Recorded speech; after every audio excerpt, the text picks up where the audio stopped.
very, very mixed. The wheat we're cutting right now is going to make in the 20s. I have had some that I haven't added tickets, but I think it's going to maybe make about 50. But it's kind of everywhere in between. Usually we get several inches of rain in March. A couple days it was close to 100, and it really didn't rain here in March, and that was it hurt the crop for sure, because it accelerated everything up and it started putting heads out early, and it was an unusual spring. There's not nearly as many heads as I usually see. I can see the bunny rabbits running down the rows, and when you can see the bunny rabbits running, it's not a bumper crop. That's Pete Matthiesen of Matthiesen Farms near Billings, Oklahoma. We'll hear more from him and get a look at the wheat markets with Dr. Todd Hubbs, Oklahoma State University's Extension Grain Marketing Specialist, a little later in the episode. Well, good morning and welcome to your Oklahoma Wheat Crop Update, brought to you by the Oklahoma Wheat Commission. I'm Dave Deken, coming to you from Noble County, where combines have been rolling for a few days now. Speaking of, let's start with wheat conditions from the latest USDA NASS Crop Progress Report released yesterday, June 1st. Showing that Oklahoma winter wheat was rated 20% very poor, 33% poor, 34% fair, 12% good, and 2% excellent. That puts the crop at 13% good to excellent and 53% poor to very poor. NASS also says that the crop is now 100% headed and 8% harvested. Plain and simple, things are improving just a little, but this is still a hard-pressed crop, and now the real question is, what's actually going to make it into the bin? Now the field picture from the Oklahoma Wheat Commission says that the harvest is moving faster than the weekly survey snapshot. They're calling the state about 35% harvested now. Producers are still having troubles getting into the fields in northern and northeastern Oklahoma because of rain, and parts of southwest Oklahoma also is having off and on delays this past week. In fact, parts of northwest Oklahoma received up to 5 inches of rain in just the past 48 hours, putting a halt to harvest for a few days. Test weights are averaging 58 to 59 pounds statewide. In southern and central Oklahoma, most reported yields are running about 15 to 25 bushels an acre. From Highway 51 north, some early cut wheat is doing better with reports from the mid-30s to mid-50s, so this is still a very uneven crop.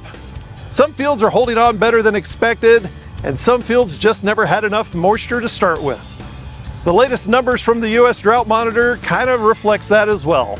Although it shows that 81% of the state is still in drought, and breaking that out shows that 18% is rated abnormally dry, 34% is in moderate drought, 10% is in severe drought, and 33% is in extreme drought.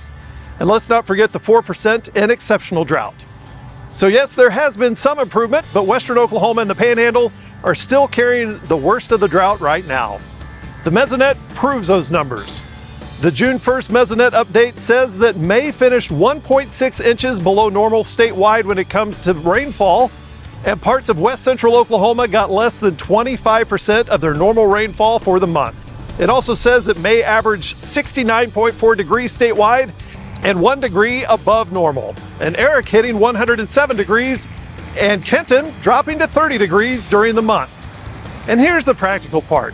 The 2-inch soil moisture layer can perk up pretty fast after a rain, but a 4-inch plant available water is a better signal for whether there is real reserve underneath.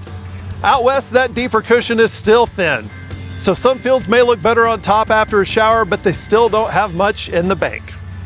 We've covered moisture, crop progress, the harvest numbers, but a lot of producers are wondering if there's a market for this crop.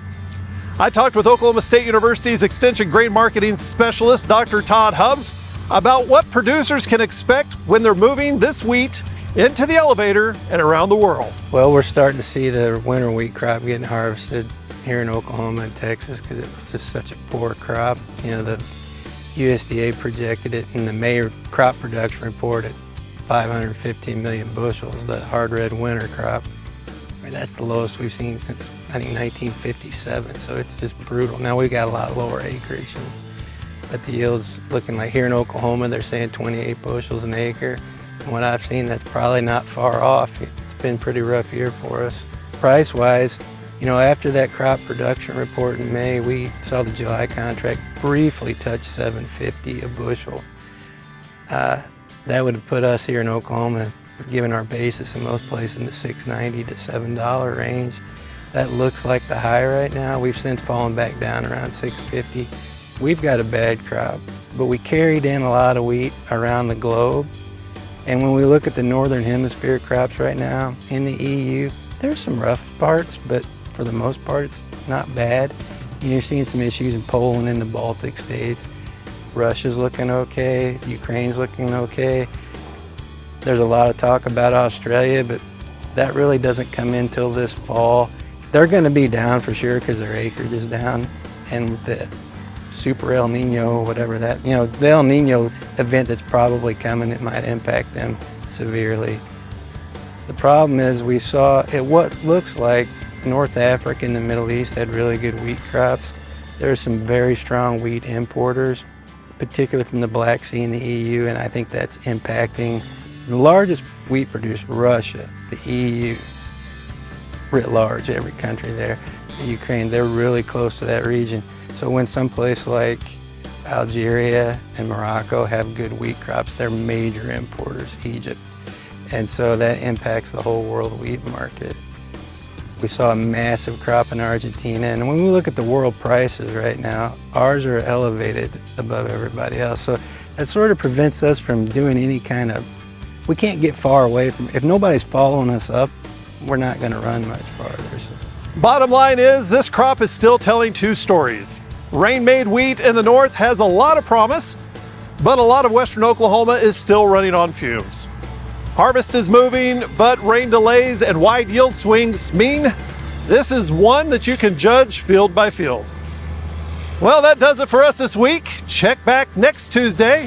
I'm Dave Deken for the Oklahoma Wheat Commission's Oklahoma Wheat Crop Update. Have a great week, Oklahoma.